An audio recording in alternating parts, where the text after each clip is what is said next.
Tansei, hello, Eagle Heart Woman here with you. And if this is your first viewing of Eagle Heart Manifestation, I just want to remind people that I am sitting in front of a picture that I painted with my great great grandmother, Victoria Calahoo, in the middle.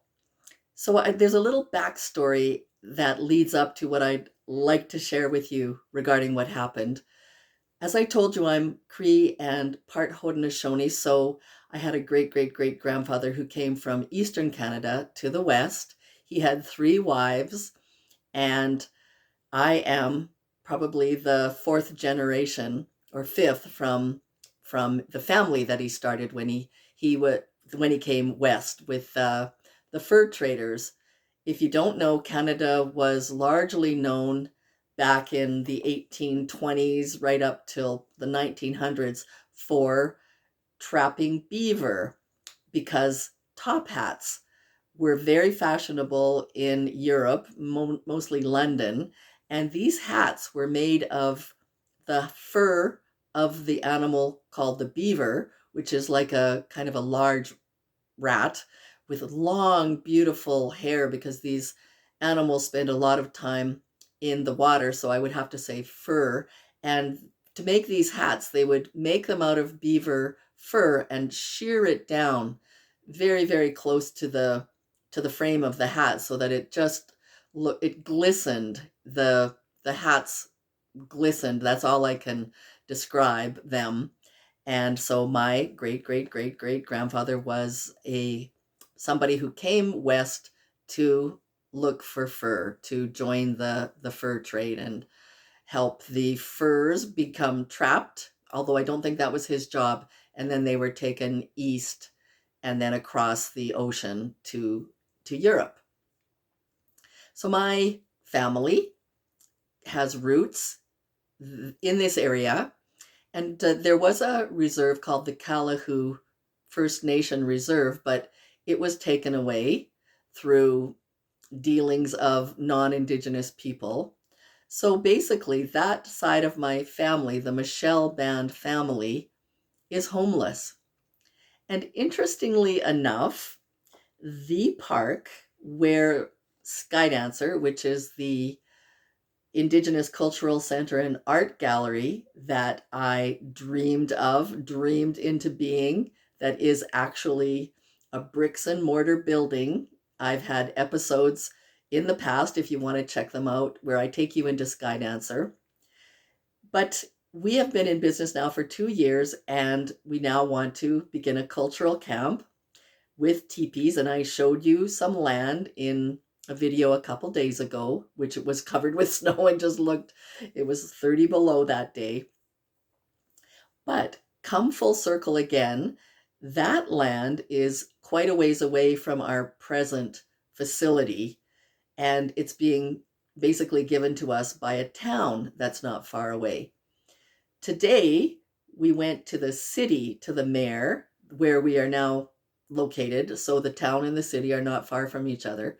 But get this. So we were trying to, it was myself and my ED and another board member, and we were just trying to be very honest with the mayor of the city because we didn't want him hearing rumors that we were leaving the city to move our operation into the town. And the city we are indebted to because they gave us the seed money. They believed in myself and my board to start Skydancer from nothing. So we're sitting around a table today with the mayor and his town manager and another woman, and we tell them what's happening, that we're looking at a place in the town not far from us, but we haven't signed any papers.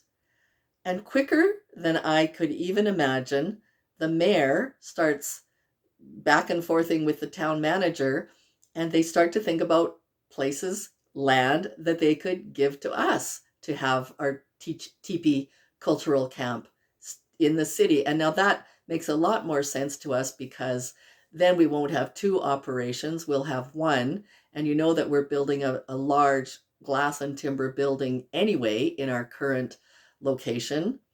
So when this idea was floated around the table today, I had to think of manifestation because every time I drive into the park where Skydancer is now, I think of my ancestors, the Michelle Band. From what I hear, they used to use that land as a meeting up place before they went hunting to a river not far away, and before they went fishing to a river not far away, and to the mountains that are to the west. So in a way, I feel like that land should be given back to my people. But it's a city park, and it's run by a nonprofit organization called the Rotary. So even though I was thinking about it, my conscious mind thought, well, that's never going to happen. And in Canada, there's a movement called Land Back, where some lands are being given back to Indigenous people, the first people, because they were the home fires of those people and they were taken away for business, or the trees were cut on them. Everything, kind of feeds into the economy, and the newcomers basically making livelihoods off of the resources that were once belonging to my people, or that my people were once the caretakers of. So I had, even in my mind, thought of a big demonstration, using force to say, give us this park back, land back. It's traditional lands of my people.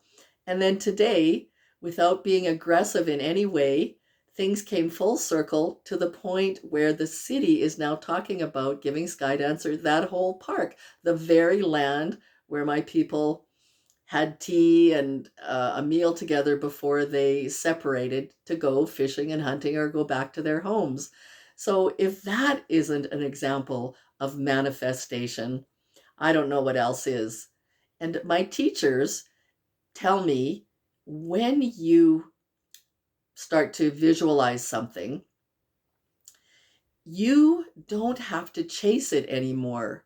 When you are that thing already, when you are thinking from the end, if you're not just thinking of the end as though it's outside of you, but you're thinking from the end that it's already happened, that thing starts to chase you, not you chasing it.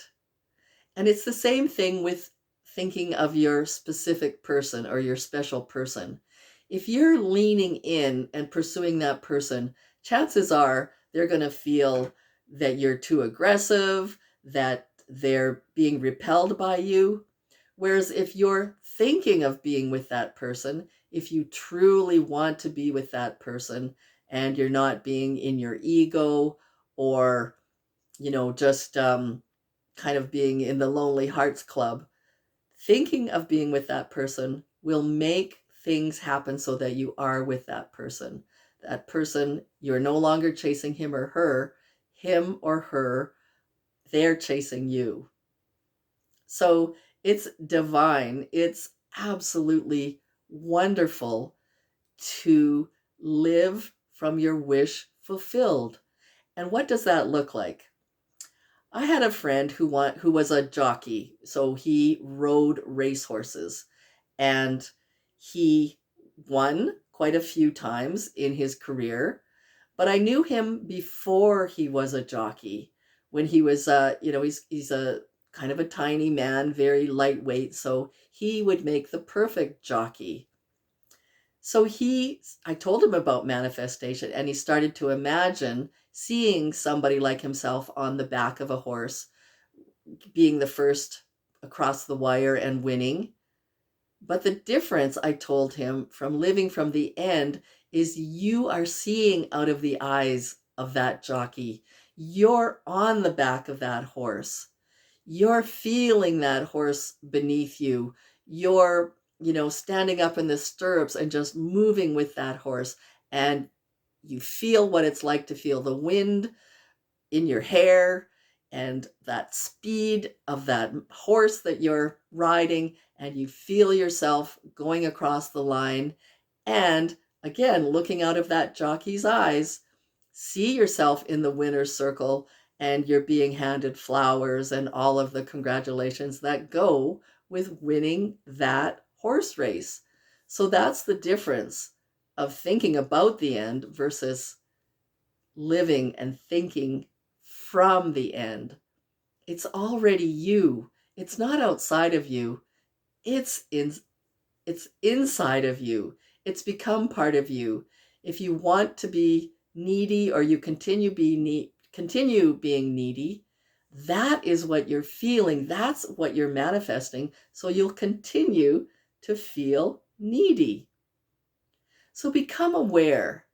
Become aware of the fact that all of the conditions around you are, rightly or wrongly, created by you. And it may be something that's so deep in your subconscious mind that you don't even remember thinking about a long time ago. But that particle, those remnants of thought or what you were believing in, have solidified and become real in your physical world. Many people don't like hearing that all around them is something that they've created. If I say something like that, they'll look at me and say, I did not create this. Nobody in their right mind would create the conditions that I am living in now. But in some way, it was something that they were thinking of, something that they believed to be true that has solidified around them. So I'd like to read this and hear this and just drive this point home. Maybe you think I'm sounding like a record, a broken record playing over and over and over again.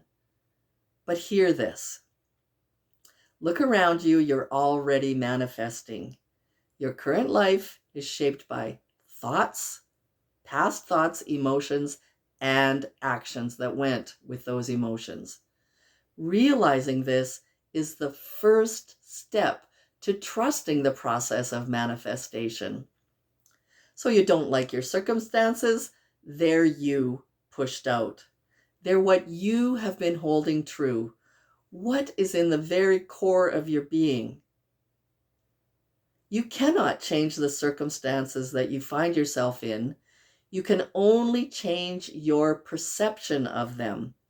And when you do that, you change the circumstances. So in your imagination, make the future present. It's as simple as that. The future must become the present in your imagination. You've got to translate vision into being that jockey on that horse. Thinking of something into thinking from something. What are we doing here? We're building a goal and then seeing ourselves having already accomplished that goal. So you say to yourself, I've already got it. I have it. I don't have to chase after it. I've already got it. That's an intense perception of the world of your fulfilled desire. In other words, you've got it. It's already here. It's already done.